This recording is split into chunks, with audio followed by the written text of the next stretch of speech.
महत्त्वाची बातमी आपण नाशिकमधून पाहतोय। नाशिकमध्ये मंत्री उदय सामंत आता दाखल झालेत। गोकुळ गीते यांची आता थोड्याच वेळात पत्रकार परिषद होणार आहे। खरं तर गेल्या 4 दिवसांपासून मंत्री गिरीश महाजन आणि उदय सामंत हे नाशिकमध्येच आहेत। गोकुळ गीते यांनी बंडखोरी करत उमेदवारी अर्ज दाखल केला। ते इतक्या दिवसांपासून ठाम होते की मी निवडणूक लढवणार, मात्र त्यांची मनधरणी करण्यात, त्यांची समजूत काढण्यासाठी उदय सामंत आणि गिरीश महाजन हे नाशिकमध्ये होते। आता थोड्याच वेळामध्ये गोकुळ गीते पत्रकार परिषद घेणार आहेत। पत्रकार परिषदेमध्ये गीते नेमकी काय भूमिका मांडतात हे पाहणं महत्त्वाचं आहे। गोकुळ गीतेंच्या निर्णयाकडे आता सगळ्यांचं लक्ष लागले। नरेंद्र दराडे यांना पाठिंबा द्यावा यासाठी त्यांची समजूत काढली जाते। गणेश गीते, गोकुळ गीते या दोघा भावांनी सुद्धा उमेदवारी अर्ज दाखल केला होता, मात्र गणेश गीतेंनी माघार घेतली। त्यामुळे आता गोकुळ गीते नेमकी काय भूमिका घेतात याकडे सगळ्यांचं लक्ष असल्याचं पाहायला मिळते। नाशिकमध्ये मंत्री उदय सामंत दाखल झाले आणि काही वेळातच गोकुळ गीते यांची आता पत्रकार परिषद होणार आहे। गोकुळ गीते नेमकी काय भूमिका मांडतात याकडे आता सगळ्यांचं लक्ष लागलं। गेल्या एवढ्या दिवसांपासून गोकुळ गीते ठाम होते की मी निवडणूक लढवणारच, मी अजिबात उमेदवारी अर्ज माघार घेणार नाही असं ते म्हणत होते।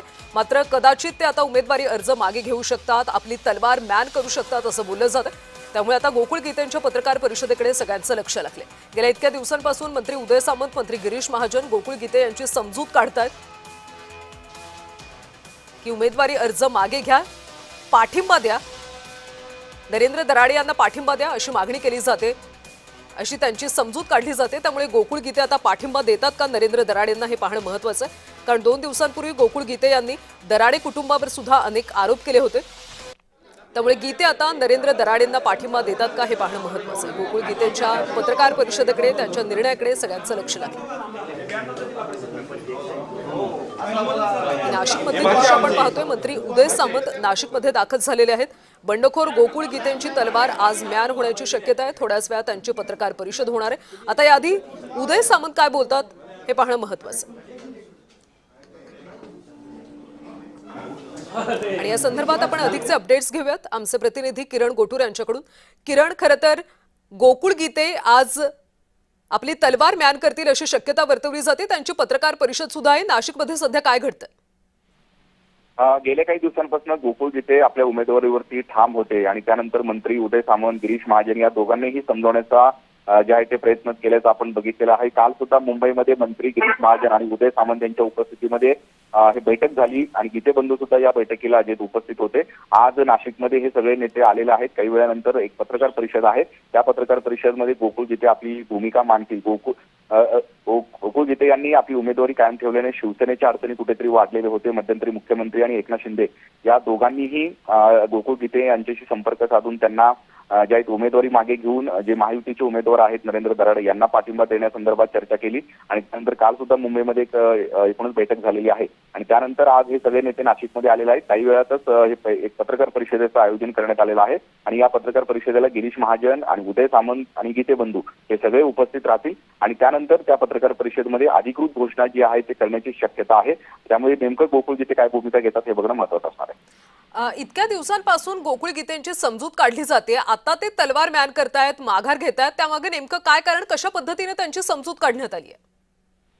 खरं तर राज्यभर ह्या विधान परिषदेच्या निवडणुका आहेत। 17 ठिकाणी विधान परिषदेच्या निवडणुका होत आहेत। सगळीकडे महायुती आहे आणि इथे सुद्धा महायुती कायम राहावी, अबाधित राहावी या दृष्टिकोनातून हे सगळे महायुतीचे नेते प्रयत्न करतायत आणि त्यासाठी गोकुळ गीतेंना गेल्या काही दिवसांपासून समजवण्याचा प्रयत्न होतोय। ते आज आपली उमेदवारी मागे घेऊन एकूणच जे महायुतीचे उमेदवार आहेत त्यांना पाठिंबा देतील अशा पद्धतीची शक्यता वर्तवली जात आहे। पण अद्याप अधिकृत भूमिका जी आहे ते गीते बंधूंनी घेतलेली नाहीये। काही वेळानंतर उदय सामंत आणि गिरीश महाजन या 2 मंत्र्यांच्या उपस्थितीमध्ये प्रेस कॉन्फरन्स होणार आहे आणि त्या प्रेस कॉन्फरन्समध्ये नेमकं गोकुळ गीते हे काय भूमिका घेतात, आपली भूमिका मांडणार आहेत आणि त्यामुळेच या पत्रकार परिषदेकडे लक्ष लागलेलं आहे। महायुतीचे जे उमेदवार आहेत नरेंद्र दराडे यांच्यावर खरं तर गोकुळ गीते यांनी अनेक आरोप केले होते दराडे कुटुंबावर। असं असताना सुद्धा आता दराडेंना ते का पाठिंबा देणार आहेत, काय नेमकं कारण आहे? खरं तर मागच्या काही दिवसांपासून गोकुळ गीते यांनी नरेंद्र दराडे जे महायुतीचे उमेदवार आहेत त्यांच्यावर अनेक आरोप केलेले आहेत। मागच्या 6 वर्षांपासून हे नरेंद्र दराडे कुठल्याही मतदारांचं काम केले नाही अशा पद्धतीचे गंभीर आरोप केले आहेत आणि त्यामुळेच मला मतदारांचा चांगला प्रतिसाद मिळतोय आणि म्हणून मी ही निवडणूक लढतोय अशा पद्धतीची भूमिका जी आहे ते गोकुळ गीते यांनी घेतलेली होती. पण गोकुळ गीते यांचे बंधू गणेश गीते हे भाजपमध्ये आहेत, गिरीश महाजन यांच्या निकटवर्ती आहेत आणि त्यामुळेच महायुतीचं धर्म नाशिकमध्ये देखील पाळलं जावं अशा पद्धतीचं एक सूर जो आहे तो शिवसेना एकूणच नेत्यांचा होता आणि म्हणूनच गिरीश महाजन गेल्या काही दिवसांपासून गणेश गीते असतील, गोकुळ गीते असतील या दोघांशीही चर्चा करतायत आणि आज एक पत्रकार परिषदेचं आयोजन करण्यात आलेलं आहे आणि त्याच पत्रकार परिषदेमध्ये गोकुळ गीते आपली भूमिका मांडणार आहेत आणि त्यामुळे नेमकं गोकुळ गीते काय एकूणच भूमिका घेतात हे बघणं महत्त्वाचं असणार आहे. मंत्री गिरीश महाजन, उदय सामंत आणि गोकुळ गीते किंवा गीते कुटुंबामध्ये नेमकी काय वाटाघाटी झाली? म्हणजे आता जर त्यांनी नरेंद्र दराडे यांना गोकुळ गीतेंनी पाठिंबा दिला तर त्यांना या बदल्यात काही पद वगैरे दिले जाणार आहे का? त्या संदर्भात नाशिकमध्ये काय चर्चा सुरू आहे?